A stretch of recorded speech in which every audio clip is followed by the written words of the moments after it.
Hello? Hello? Hello? Are you playing a piano just now? Yes. Wow, it sounds so nice. Oh, thank you. Are you a piano teacher? Yes, I am. Oh, can I have a tour of your home studio? Oh, okay. Just for a little while because later I have a lesson. Yeah, sure. Just later I will do. Yeah, Thank you. Yeah, welcome. Oh, so how can I address you? I'm Vivian. Vivian. So this is your studio? Yes. Oh, so yeah, Shalom Beef Piano. Yes. Okay, thank you. Welcome to my studio. Wow, you have such a nice grand piano. Yeah, thank you. Wow, so what do you like about this grand piano? Oh, I love the touch. The moment I tried on it, it was love at first sight. Yeah. And I love the tone is warm also. Wow, so I see many pianos, most are black color. So how come you got a white grand piano here? Yeah, because I used to have black pianos also, so it was kind of like common. I used to have black pianos, brown pianos as well. So one of my dreams is to have a white piano, and another one is actually a crystal piano. But I will start with a white one first. And white seems to be quite classic feel. And although the only thing is like you have to really clean it up properly, if not, the dust will set in. And this is a very good piano, and it's a German technology. So where do you buy this piano? Oh, this one is from Christophery, and I actually customized my piano. As you can see, this one is my design. It's pink rose. I call it her baby rose. Yeah, pink baby rose. So do you conduct your lessons here? Oh yes, I do. So most of your students will play on this grand piano. Yeah, definitely. So teacher Vivian, how long have you been teaching the piano? About 20 odd years. Wow, so that was many years ago. Yes. So how did you get started teaching the piano? Okay, after graduation from Japan, I went to Yamaha to teach the group courses, little kids. Then later on I branched off, they invited me to teach the composition. Yeah, the class for gifted kids. So from there I started, and I also have my own private students. Yeah, then eventually I came up to do just solely my own. Wow, so after teaching for so many years, what is something you love about teaching the piano? I think the most important thing, of course, Singapore students, they go for exams and stuff. I mean, that's important. But for me, it's not the utmost important thing. The most important thing and the greatest satisfaction I get is to really instill the love of music to my students. For them to be like just playing and enjoying music and being enthusiastic about it, I think it's my greatest achievement when I see the joy in their face when they are so enthusiastically tell me, say, teacher, I want to learn this piece, or I've tried this piece and I like it, I think that is the greatest satisfaction. Wow, so after teaching for so many years, do you have any memorable students that you love so much? Okay, I've taught quite a few of Japanese students as well, and I see the Japanese students, they are not so exam oriented. So they just learn specifically to enjoy and to widen their repertoire, which I think this is a very good attitude, which I feel this is what's lacking here in Singapore. Yeah, because Singapore is too exam oriented. I mean, don't get me wrong, exam is important. Exam is to actually gauge your levels and stuff like that, but that is not the ultimate thing. So if you only spend like 1 whole year learning 4 exam pieces, I think that is a very pitiful piano lesson.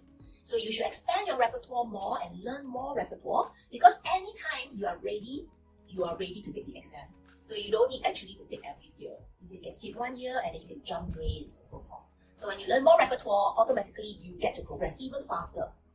You should join competitions. Yeah, that's one very good competition. You should join the Happy Pianist. Yeah, because Happy Pianist judging, is like, I would say a little bit different from the other judging. Yeah, because we don't just go for just because you play a very difficult piece that you are bound to win. Sometimes you can play a very simple piece, but if you play it truly and beautifully well, then you stand a chance. So it's like to share your music, to share what you love to play with the rest of the people. Yeah, and then join more concerts, join your teachers' concerts. I think that is one of the ways to motivate yourself to widen your repertoire and learn more pieces. I saw that you have quite a number of photos at your home showing you performing on concerts. So maybe you'd like to share a bit what are your favorite performances? Okay, the thing that I love to do, one of the things I love to do is actually performing. Yeah, and I always encourage my students to perform. And because this is when you perform, right, it sort of instill the kind of love in you, and you need to practice. It compels you to practice, and therefore, the more you practice, of course, you must practice correctly, then, you will improve faster. Okay, so this one thing. And also, the sharing of music is very satisfying to me. Yeah, I love to share what I'm enjoying to others. I mean, just like food, right? If you eat something nice, don't you want to share with others? So the same thing with music. You want to share, what you love to play with others. Yes. So here are some of my performances. This one is it was in 2018, before the pandemic. I was invited by Nemoto Miyuki-san. She invited me to her concert and I played as guest performer. This hall is called the Umeria Hall. It has a very good Steinway piano. The Steinway was so super duper, and when I did the rehearsal, I just didn't want to stop playing. It was so good. Yeah, it really motivates one to like keep on want to play. And then this one is in 2019, just right before the COVID times. We had a big concert at the Japanese Association, Singapore, and these are my students. This is my husband, and this is my guest performer Miki Arimura, and these are all my students here. Yeah, so it was very fun, this concert, because it was done in a large scale. And I also have this year also, and last year also, I did a few concerts as well. I performed. Yeah, this one also I performed. You can see from here some of the small photos. Yeah, this is a Katawi concert. This one is the Japan concert, and this one, yeah, I haven't sort of framed it up yet. This one is the Katawi one. So we had like all pieces of Katawi, me and my students. And then this one was like my diploma students. I was as a guest performer. And this one is my husband's students concert. I was as a guest performer. Yeah, so this one I haven't. And the latest one, we had also a joint concert with the Japanese students, the award-winning students. So that one I haven't printed out yet. The reason why I like to print all this is to have a collection. So when you look back at what you have done, you feel a kind of satisfaction and a sense of achievement, which I think is very important for a person to be motivated with whatever that works for you. So for me, if I see myself like through photos, like I perform here, perform there, it gives me like a more willingness to continue in this journey and motivate me to do even more. Yeah, so you need to find a way to motivate you. So that's why I told my students, once you perform, print out a picture, put on the piano, tell yourself you are a performer. Because I believe that learning music is for sharing. You cannot just play behind closed doors. You need to go out and share your music with everybody. And that's true for me. Would you like to see my collection of scores? Wow, sure. Where is it? It's behind this. Okay, let me have a look. Wow! Yes, I have a lot of pieces, scores. And like for example, Beethoven sonatas, it's not just like you have one single book. So it's very important you have the full set. And not only the full set, sometimes, you need to have different editions to compare. So that's how you actually, learn deeper in music. So different editions will have different suggestions to you, sometimes in terms of fingering, sometimes in terms of interpretation.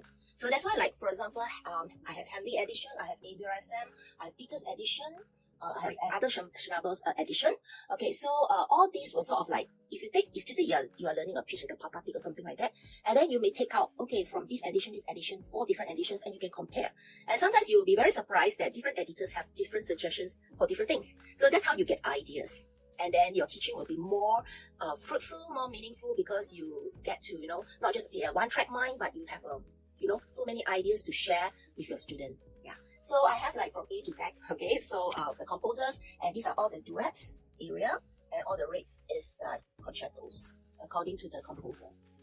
So what are your favorite composers? Wow, to say favorite is kind of difficult, but I would say those that I really admire the compositions are like those passionate ones, beautiful Russian melodies like Rachmaninoff. Okay, and for classical, I like the well-known Mozart, because he's so childlike, and I feel myself I'm very childlike, so I feel that I can really I can really like understand his piece a lot.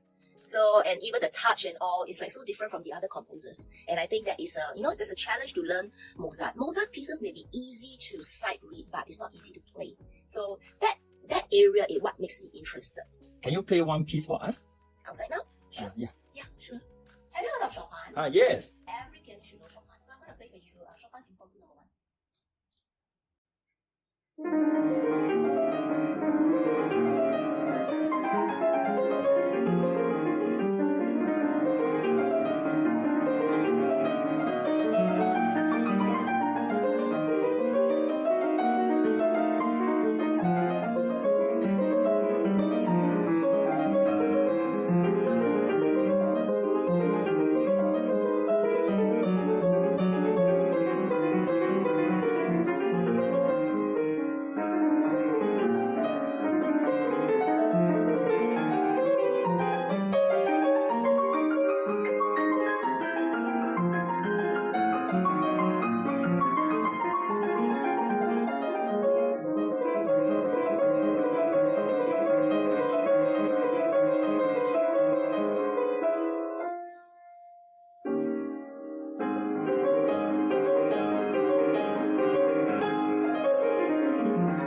Oh, thank you so much, Teacher Vivian, for performance and also sharing your passion in music with us. No problem at all.